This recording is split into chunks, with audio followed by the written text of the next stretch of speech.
Hello student, welcome to AFCA classes. मैं पूजा शर्मा आप सभी का एक बार फिर से एनटीटी क्लास में स्वागत करती हूँ।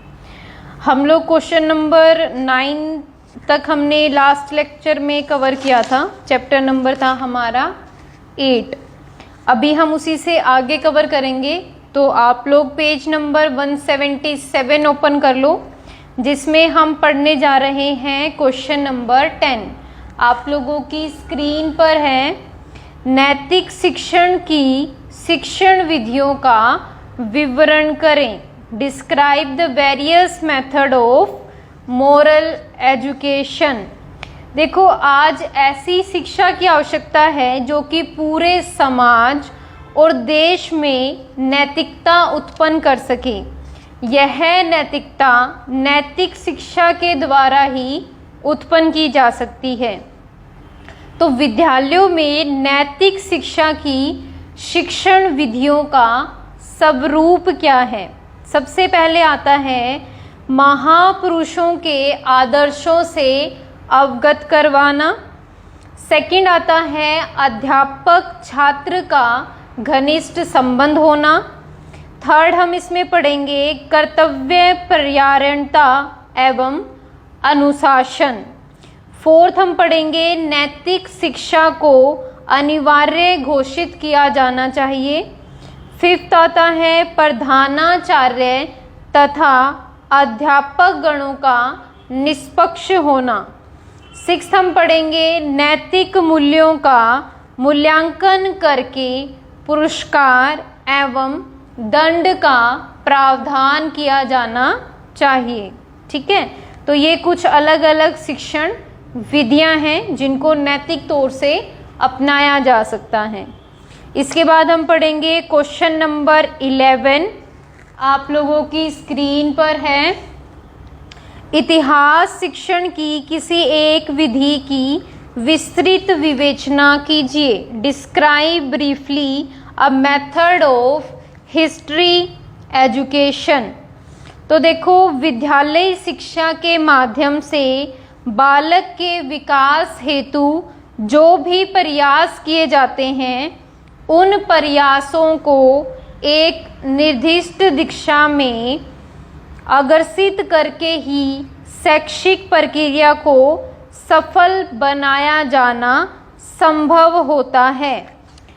अब देखो, इसकी अलग अलग विधियां हैं, जैसे कि शिक्षण विधि का अर्थ क्या है।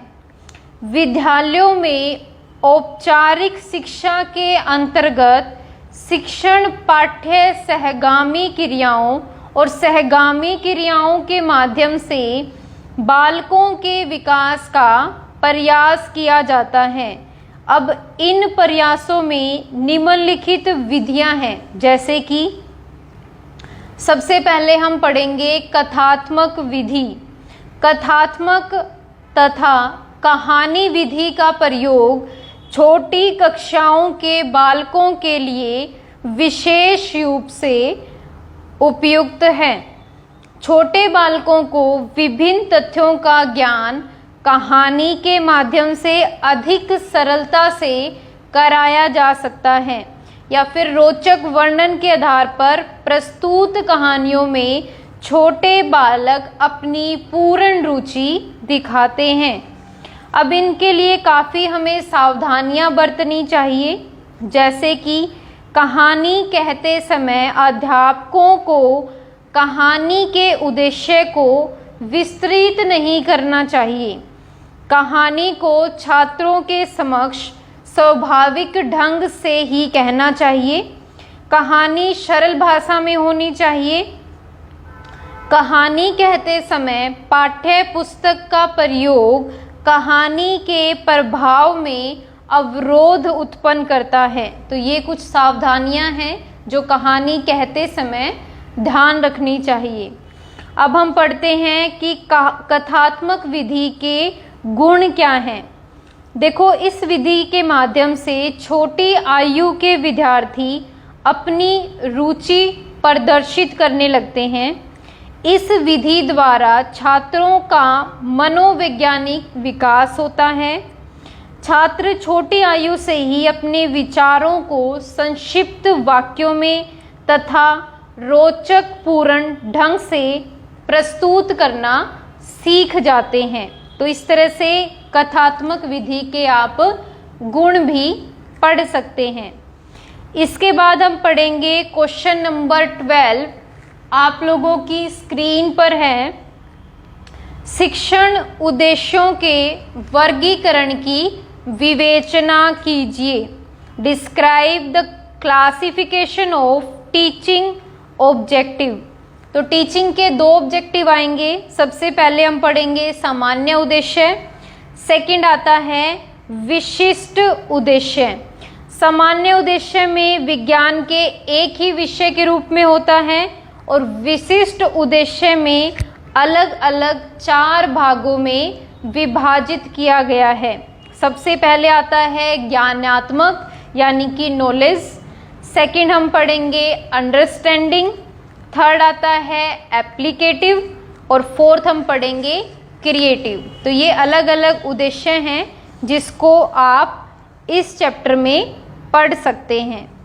इसके अलावा सारी बेसिक चीज़ें हैं, इसको आप अपने लेवल पर एक बार रीड आउट कर लेना ताकि आपको विस्तार से चीज़ों का पता चले। इसके बाद आपको क्वेश्चन नंबर 13 है जिसमें सिर्फ टीचिंग मेथड गिवन है, ये पढ़ना है।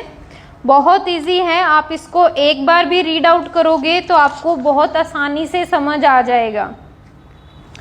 नेक्स्ट देखो पेज नंबर 182 पर हम पढ़ने जा रहे हैं क्वेश्चन नंबर 15। आप लोगों की स्क्रीन पर है पाठ योजना का ब्लूम या मूल्यांकन उपागम से क्या अभिप्राय है, इसको संक्षेप में स्पष्ट कीजिए।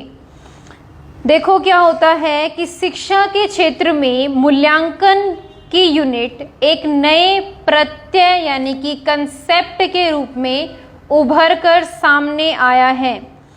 इस यूनिट के अनुसार शिक्षा की सभी प्रक्रियाएं उद्देश्य केंद्रित होती हैं। शिक्षा में प्रशिक्षण तथा शिक्षण की क्रियाएं उद्देश्य केंद्रित कर दी जाती हैं।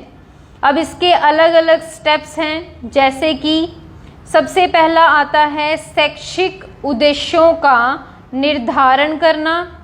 सेकंड हम पढ़ेंगे उद्देश्यों के लिए उपयुक्त अधिगम अनुभव प्रदान करना। थर्ड आता है व्यवहार परिवर्तन या अधिगम का मूल्यांकन। तो ये सारी चीज़ें हैं जिसको पढ़कर आप पाठ योजना का अलग अलग स्टेप पढ़ सकते हो। इसमें आपको पाठ योजना के या मूल्यांकन के गुण भी देखने को मिलेंगे, जैसे कि यह यूनिट शिक्षण अधिगम सिद्धांतों पर आधारित है। इसमें विधियों, परविधियों तथा व्यू रचनाओं का स्पष्ट संभव है। इस उपागम में शिक्षण बिंदुओं को स्पष्ट रूप से निर्धारित किया जाता है या इसमें शिक्षा के 3 घटकों पर बल दिया जाता है। अब हम पढ़ेंगे मूल्यांकन उपागम के दोष, क्या क्या इसके दोष हैं। सबसे पहले आता है इस उपागम में मानसिक योग्यताओं पर ध्यान नहीं दिया जाता। इसमें शिक्षक का नियंत्रण अधिक होता है। विद्यार्थी तथा अध्यापक की क्रियाएं निर्धारित करके उनकी स्वतंत्रता को कमी कर दी जाती है। तो इस तरह के कुछ दोष हैं जो इस पाठ योजना में हमें देखने को मिलते हैं। इसके बाद देखो इस चैप्टर का लास्ट क्वेश्चन पढ़ेंगे, क्वेश्चन नंबर 16 आप लोगों की स्क्रीन पर है। Explain the type of objective, यानी कि उद्देश्यों के क्या क्या प्रकार हैं।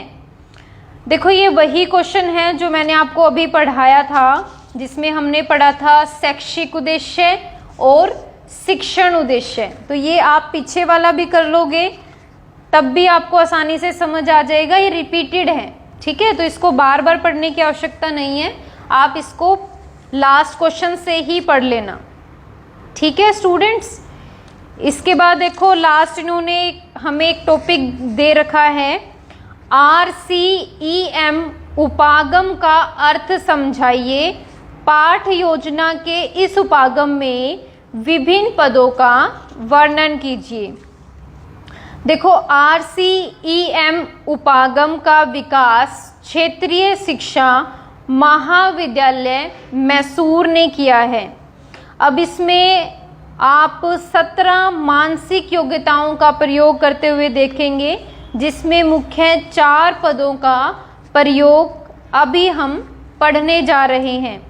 वही सबसे पहले आता है नॉलेज, फिर हम पढ़ेंगे क्रिएटिविटी, थर्ड आता है एप्लीकेशन, फोर्थ हम पढ़ेंगे कॉम्प्रीहेंशन। इसकी कुछ मुख्य बातें इस प्रकार हैं। यह उपागम प्रणाली उपागम पर आधारित है, यानी कि अप्रोच पर डिपेंड है। इस अप्रोच में मूल्यांकन तथा विश्लेषण को सृजनात्मक उद्देश्य के अंतर्गत सम्मिलित किया गया है। इस अप्रोच में सशस्त्र मानसिक योग्यताओं का प्रयोग किया गया है, या फिर इसमें 6 पदों के स्थान पर 4 पदों का प्रयोग भी किया जा सकता है। तो देखो इसमें कुछ मुख्य अगर हम पद पढ़ेंगे तो सबसे पहले आता है इनपुट, उसके बाद हम पढ़ेंगे प्रोसेसिंग, देन हम इसमें से निकालते हैं आउटपुट। तो इस तरह से स्टेप होते हैं RCEM अप्रोच के, कि पहले आपको इस प्रणाली के लिए इनपुट लगानी पड़ेगी, फिर हम इसमें प्रोसेसिंग करेंगे, देन यहाँ से आउटपुट निकाल सकते हैं, ठीक है स्टूडेंट। तो ये था हमारा सिलेबस का चैप्टर नंबर 8। आशा करती हूँ कि आप सभी को एनटीटी का कंप्लीट सिलेबस बहुत अच्छे से समझ आया होगा। अगर फिर भी किसी बच्चे का किसी भी प्रकार का कोई डाउट रह जाता है तो पहले कोशिश करो कि आप चैप्टर को रिवाइंड करके पढ़ लो। अगर वहाँ से भी आपके डाउट क्लियर नहीं होते हैं तो आप लोगों से अनुरोध है कि जो भी नंबर आप लोगों की स्क्रीन पर स्क्रॉल होता है, यहाँ पर आप कांटेक्ट करके मेरे से बातचीत भी कर सकते हो। AFCA कंप्यूटर सेंटर हिसार की तरफ से आप सभी के डाउट समय समय पर लिए जाएंगे। तब तक के लिए आप लोग अपनी स्टडीज़ को कॉन्टिन्यूसली रखो। Thank you.